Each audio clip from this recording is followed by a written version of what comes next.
जंग है ही है जो होगी हिंदुस्तान पाकिस्तान की। यहाँ भी दिक्कत है, यहाँ दो बड़ी बड़ी दिक्कत है।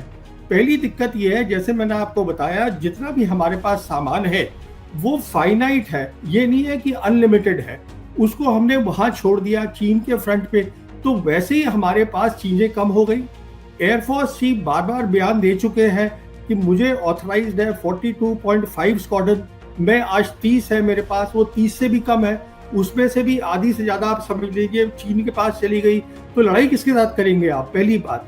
दूसरी बात, क्योंकि आज चीन के पास काबिलियत है, वो round the clock surveillance Pakistan को प्रोवाइड कर सकता है, जो हमारे पास नहीं होगी।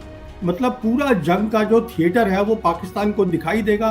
उनकी मिसाइल्स को गाइड करने के लिए उनके सैटेलाइट्स अवेलेबल होंगे, बेदू सिस्टम। तो ये तीसरी बहुत बड़ी दिक्कत आ गई है। चौथी दिक्कत क्या है कि आपने देखा है कि चीन ने बहुत सारे साइबर अटैक्स किए हैं हमारे हिंदुस्तान पे, पूरे मेनलैंड पर, जैसे मुंबई में हुआ था 2020 के अंदर। अब वो मानते नहीं है क्योंकि अकाउंटेबल नहीं होते। तो जो ये किए थे साइबर अटैक, उसका मतलब ये है कि उनमें काबिलियत है साइबर वॉर करने की, बिना हाथ दिखाए हुए अपना। और पूरे हमारे देश में हमारे एटीसीज हैं, हमारी रेलवेज है, पावर स्टेशंस है, हमारे बैंक्स हैं, एटीएम्स हैं, इन सबको वो बिल्कुल जाम कर सकते हैं। अच्छा, और लास्ट बात जो बहुत इंपॉर्टेंट है, देखिए जंग जब होती है हिंदुस्तान पाकिस्तान की, तो कितना आपके पास सामान है, because this is a war of attrition that matters.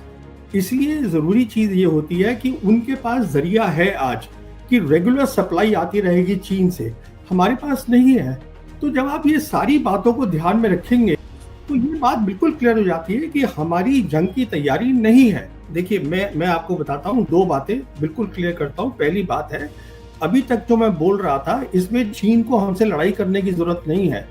चीन को सिर्फ अपनी वो क्षमता जो कि जैसे साइबर होती है, एंटी स्पेस कैपेबिलिटीज होती हैं, ये सब उनको देने की जरूरत है पाकिस्तान को। पाकिस्तान को ये देने की जरूरत है कि जो स्पेयर पार्ट्स है, एमुनिशन है, उसकी रेगुलर सप्लाई रहे। पाकिस्तान को ये देने की जरूरत है कि उनको पूरा जो है बैटलफील्ड दिखाई दे। तो ये सब चीजें मिल जाती हैं तो उसमें पाकिस्तान का फायदा होता है। साइबर का मतलब होता है जितनी भी आज डिजिटाइजेशन हुई है, मतलब कंप्यूटर लगे हैं। आज हम देखिए हिंदुस्तान में कंप्यूटर हमारे फाइनेंशियल, हमारे बैंकों में लगे हैं, हमारे पावर स्टेशन में लगे हैं, हमारे एटीसी पे लगे हैं, हमारी ट्रेन के वहां पर भी कंट्रोल होता है। उन सबको जाम कर सकते हैं, वो चाइना के पास आज ताकत है। दूसरी बात, चाइना जो है, जो इंटरनेट आता है हिंदुस्तान के अंदर, ये सब अंडर सी केबल्स होती हैं। आज उनके पास वो वेसल्स है, वो जहाज है जो हमारे पास नहीं है, जिससे कि वो अंडर वाटर इंटरनेट कनेक्शंस काट सकते हैं।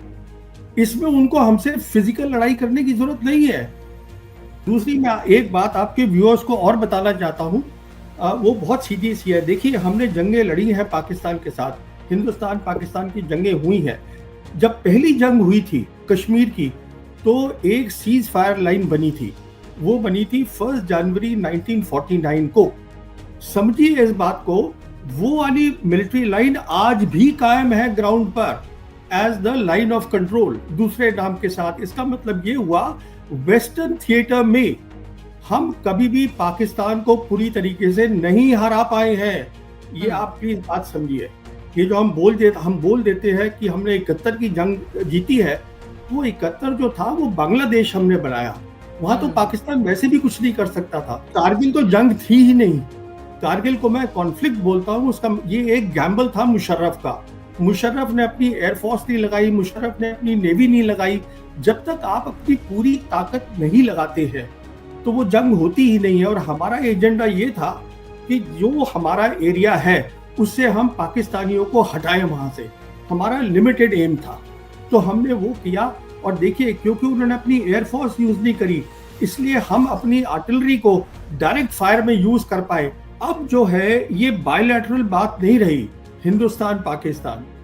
ये जो हिंदुस्तान सरकार ने, मोदी सरकार ने 5 अगस्त 2019 को ये जो 370 हटाया, 35A हटाया जम्मू और कश्मीर से, उसके बाद चाइना के सारे जो लीडर्स हैं बड़े लीडर शी जिनपिंग से लेके नीचे तक सब ने ये बार बार दोहराया है कि हम पाकिस्तान की जो सॉवरेनिटी है, ये संप्रभुता है, हम उसके लिए सपोर्ट देंगे।